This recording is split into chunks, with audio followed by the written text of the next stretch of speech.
Hello மக்களே! இன்னைக்கு நம்ம என்ன பார்க்க போறோம்னா, தமிழ்நாடு அரசு, தமிழக முதலமைச்சர் விஜய் அவர்கள் வெளியிட்டுள்ள முக்கியமான அறிவிப்புகள், உத்தரவுகள் பத்தி பார்க்க போறோம். கண்டிப்பா அனைவருக்கும் யூஸ்ஃபுல்லா இருக்கும். வீடியோ மிஸ் பண்ணாம, ஸ்கிப் பண்ணாம ஃபுல்லா பாருங்க. நம்ம தமிழ்நாட்டுல இப்ப புதிய தாவேகா அரசு அமைஞ்சதுல இருந்து, முதல்வர் விஜய் அவர்கள் தலைமையில நாளுக்கு நாள் பார்த்தீங்கன்னா, பல அதிரடி மாற்றங்கள் நடந்துட்டே இருக்கு. குறிப்பா ஊழல ஒழிக்கிறது, சட்ட ஒழுங்கை பாதுகாக்கிறது, கல்வித்துறையை மேம்படுத்துறதுன்ட்டு ரொம்பவே வேகமா செயல்பட்டு வராங்க. ஸோ ஃபர்ஸ்ட் விஷயம் சொந்த கட்சியினருக்கே பார்த்தீங்கன்னா முதலமைச்சர் விஜய் அவர்கள் வார்னிங் கொடுத்துருக்காரு.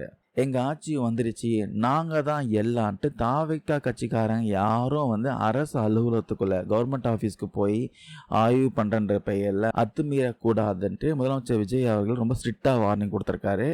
மக்கள் பிரதிநிதிகள் அல்லாத கட்சியினர் அரசு அலுவலகத்தில் தலையிடக்கூடாது, நம்மளோட எல்லை என்னன்னு தெரிஞ்சு நடக்கணும்ட்டு ரொம்ப தெளிவாக சொல்லியிருக்காங்க. இது மக்கள் மத்தியில் ரொம்ப பெரிய வரவேற்பை பெற்றிருக்கு.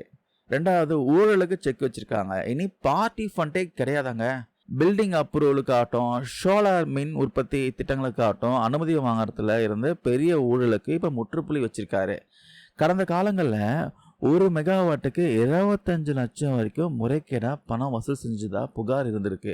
ஆனா இனிமே எந்த ஒரு அரசு அனுமதிக்காகவும் பார்ட்டி ஃபண்ட் கட்சி நிதியும் வசூலிக்க கூடாதுன்ட்டு முதலமைச்சர் பார்த்தீங்கன்னா திட்டவட்டமா உத்தரவு போட்டிருக்காரு. டாக்குமெண்ட்ஸ் கரெக்டா இருந்தா எந்த தடையும் இல்லாம உடனே அப்ரூவல் கிடைக்கும். இனிமேல் இதுல எந்த ஒரு மாற்று கருத்தும் கிடையாது. மூணாவது, டாஸ்மாக்ல மிகப்பெரிய ஒரு புரட்சி பண்ணியிருக்கா சொல்லலாம். முதற்கட்டமாக ஒரு 717 கடைகள் உடனே மூட சொல்லி உத்தரவு போட்டாரு. அது மிகப்பெரிய ஒரு விஷயம்.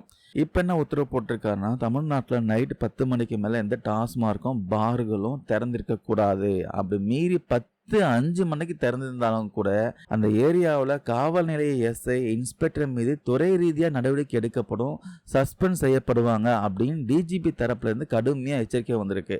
அதுக்கப்புறம் 15,000 ஆசிரியர் காலி பணியிடங்கள் ஃபில் பண்ண போகிறாங்க. கல்வித்துறையிலிருந்து ஒரு குட் நியூஸுங்க. பள்ளி கல்வித்துறை அமைச்சர் ராஜ்மோகன் என்ன சொல்லியிருக்காருன்னா, தமிழ்நாட்டில் காலியாக இருக்க 15,000 ஆசிரியர் பணியிடங்கள் கூடிய சீக்கிரமே நிரப்ப போகிறோம், இதற்கான வேலைகள் ரொம்ப துரிதமாக நடத்தப்பட்டு வரத சொல்லியிருக்காரு. இந்த அறிவிப்பை சீக்கிரமாக நிறைவேற்றினானா கண்டிப்பாக படித்து முடிச்சுட்டு வேலை இல்லாமல் இருக்கும் பட்டதாரி ஆசிரியர்களுக்கு ரொம்பவே ஒரு மிகப்பெரிய ஒரு வரப்பிரசாதமாக இருக்கும். வெயிட் பண்ணி பார்க்கலாம். அதுக்கப்புறம் ஸ்கூல்லையே பார்த்தீங்கன்னா சான்றிதழ் கொடுக்க போகிறாங்க.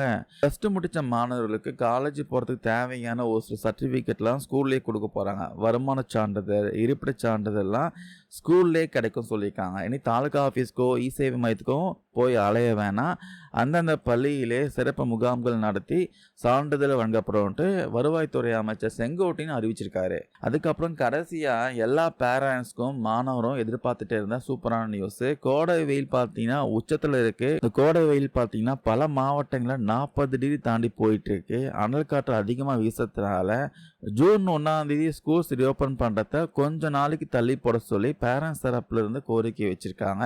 இந்த நியாயமான கோரிக்கையை அரசாங்கம் ஏற்றுக்கிட்டு ஸ்கூல் திறக்கிற தேதியை தள்ளி வைக்கலாமான்ட்டு முதலமைச்சர் விஜய் அவர்கள் ஆலோசனை பண்ணிட்டு இருக்காரு. கூடிய சீக்கிரமே இதுக்கான அறிவிப்பு வரலாம் சொல்றாங்க. வெயிட் பண்ணி பார்க்கலாம். ஸோ மக்களே, இன்னைக்கு நான் வெளியிட்ட அந்த 6 முக்கியமான அப்டேட்ஸ்ல எந்த விஷயம் உங்களுக்கு ரொம்ப பிடிச்சிருக்கு? குறிப்பா டாஸ்மாக் டைமிங் கட்டுப்பாடு, சொந்த கட்சியினருக்கே முதல்வர் கொடுத்த வார்னிங், ஸ்கூல் ரீஓப்பனிங் தள்ளி போகிறது, இது மாதிரி நிறைய விஷயம் ஷேர் பண்ணியிருக்கேன். எது உங்களுக்கு பிடிச்சிருந்தோ மறக்காம கமெண்ட்ஸில் பதிவு பண்ணுங்கள். எது நீங்கள் வரவேற்கிறீங்களோ மறக்காம கமெண்ட்ஸில் பதிவு பண்ணுங்கள்.